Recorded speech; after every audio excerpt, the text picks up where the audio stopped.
I did not know that that wasn't a Mexican guy. Well, that's actually an interesting story about how that came about, because, Michael Parks is actually one of my favorite actors. Blood spills, credits roll, but obsessions remain eternal.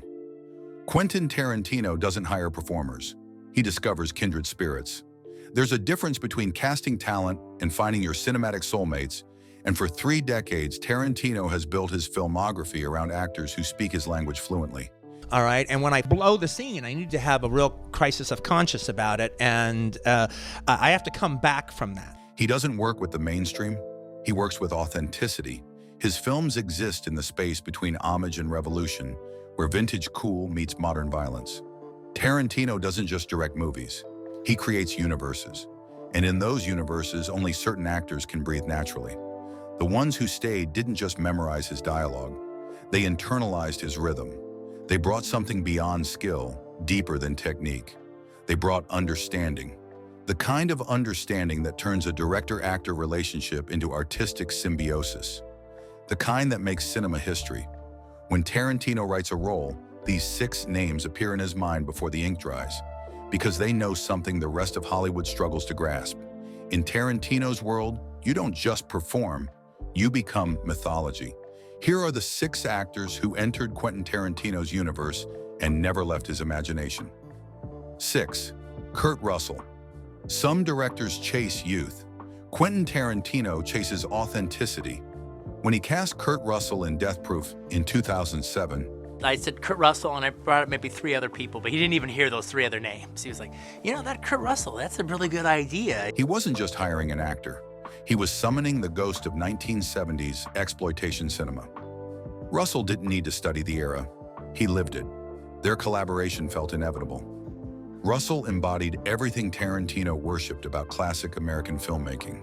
Tough without trying, cool without calculating, dangerous without posturing. Stuntman Mike wasn't just a character. He was Tarantino's love letter to grindhouse cinema, delivered by someone who helped write that history. On set, Russell understood the assignment immediately. No explanations needed, no character motivation discussions. He grasped Tarantino's vision instinctively because he'd been part of that world when it was real, not nostalgic. The mustache, the scar, the smile that promised violence.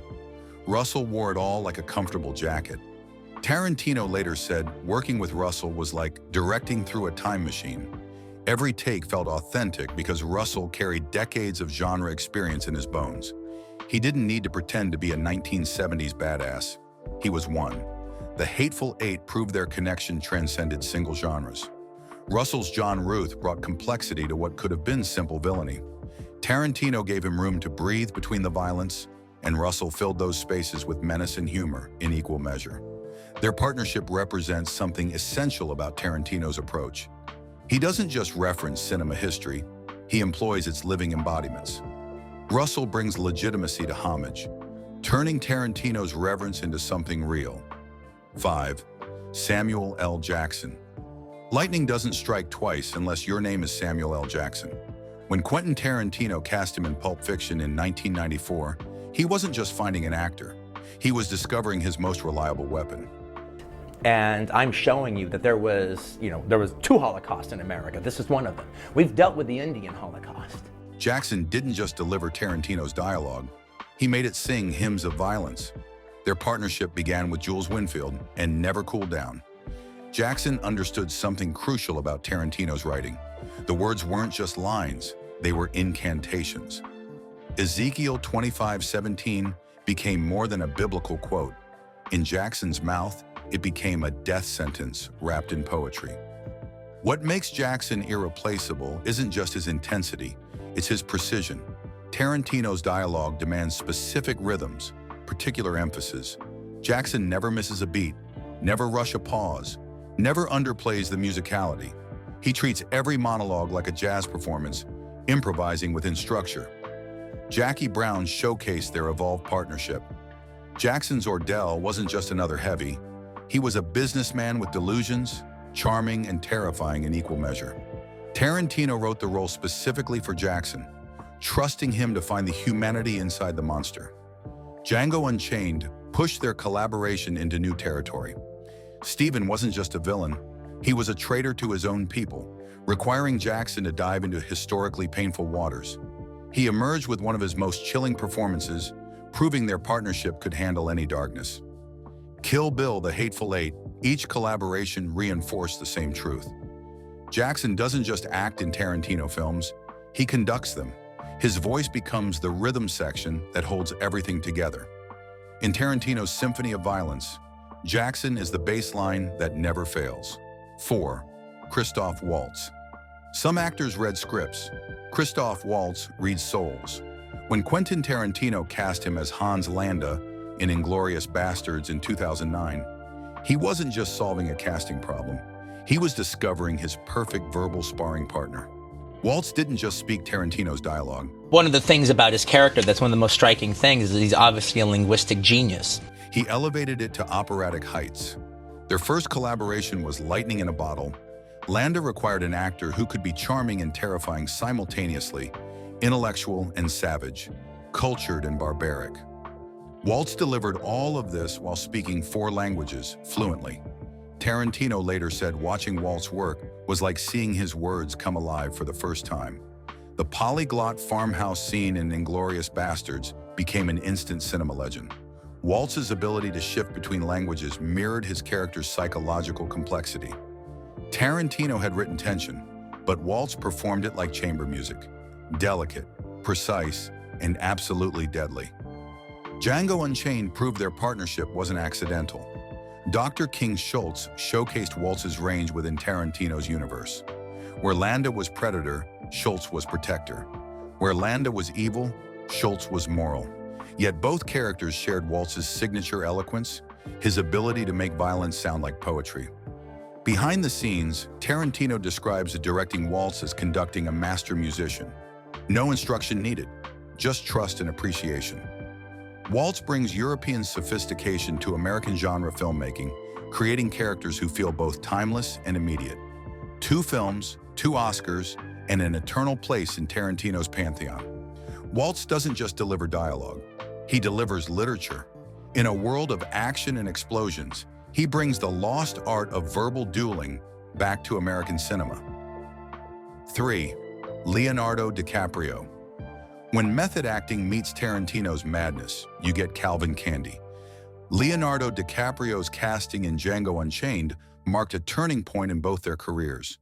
Tarantino finally had his leading man for the modern era. Ricks doesn't come from the method Right, of course not. concept. I mean, he probably thinks all that. In fact, he does think all that's ridiculous. DiCaprio finally had a director who would let him be truly dangerous. Their collaboration almost didn't happen. DiCaprio hesitated about playing a plantation owner, worried about the character's racism and brutality. Tarantino convinced him by explaining the historical importance. This wasn't exploitation. This was excavation, digging up America's buried sins and forcing audiences to confront them. The dinner table scene became their masterpiece together. DiCaprio's Candy explaining phrenology while carving up his meal required an actor willing to inhabit pure evil without judgment. DiCaprio dove deep, finding the character's intelligence beneath his cruelty, his charm wrapped around his poison. The famous hand-cutting scene revealed their partnership's intensity. When DiCaprio actually cut his hand during filming, he stayed in character, completing the scene with real blood. Tarantino kept rolling. Both men understood they were capturing something unrepeatable, something raw and authentic. Once Upon a Time in Hollywood showcased their evolved dynamic. Rick Dalton was DiCaprio's most vulnerable performance, a fading actor questioning his relevance. Tarantino gave him space to explore insecurity, self-doubt, and artistic anxiety. The result was deeply personal, surprisingly moving. Their partnership represents Tarantino's maturation as a filmmaker. Where early collaborations focused on cool and violence, DiCaprio brings emotional depth. He makes Tarantino's characters human, flawed, relatable even in their darkness. Together, they've created modern classics that will endure beyond both their careers. 2. Uma Thurman. Some muses inspire paintings. Uma Thurman inspired Kill Bill. When Quentin Tarantino cast her in Pulp Fiction in 1994, he wasn't just finding an actress. He was discovering his creative partner, the woman who would push him to create his most ambitious work. Thurman didn't just star in Tarantino films, she helped shape them. Their partnership began with Mia Wallace, a character that required someone who could be mysterious and accessible, dangerous and vulnerable. Thurman brought intelligence to what could have been simple femme fatale territory. The twist scene, the overdose sequence, the diner conversation. Each moment revealed new layers, new depths. But Kill Bill became their magnum opus together.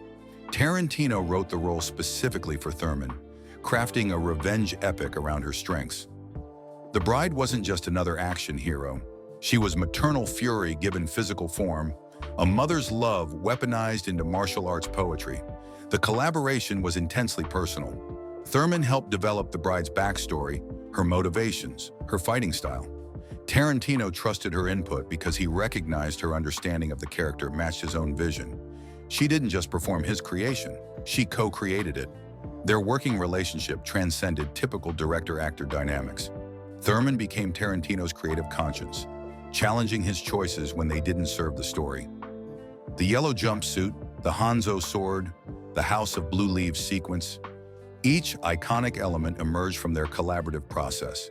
Two films spanning a decade proved their connection was built on mutual respect and shared artistic vision.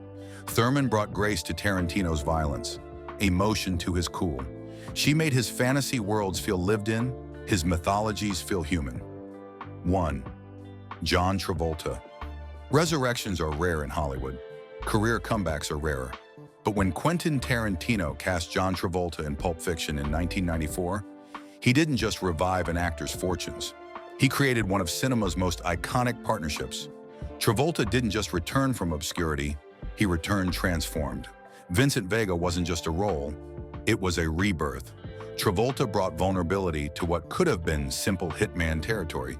At that time, John Travolta was kind of almost the epitome of I guess, what you would cruelly call a has-been. The heroin use, the philosophical conversations, the dance with Mia Wallace. Each scene revealed an actor rediscovering his craft, finding new depths in familiar territories. Tarantino saw something others missed. Beneath Travolta's 1970s charm lay untapped darkness, unexplored complexity.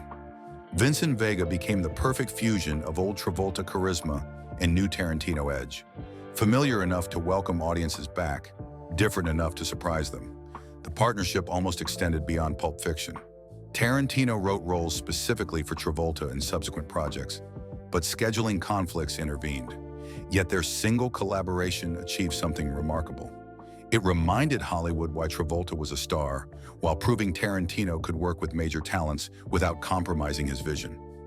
Their collaboration represents something essential about Tarantino's genius.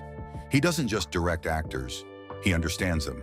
He sees potential others overlook, finds diamonds buried in rough careers. With Travolta, he proved that sometimes the best way forward is reaching back. Quentin Tarantino never talks about favorites. He talks about family. 6 actors who understood his vision before he explained it. They didn't just perform his scripts, they inhabited his dreams. Some partnerships create films. These created legends.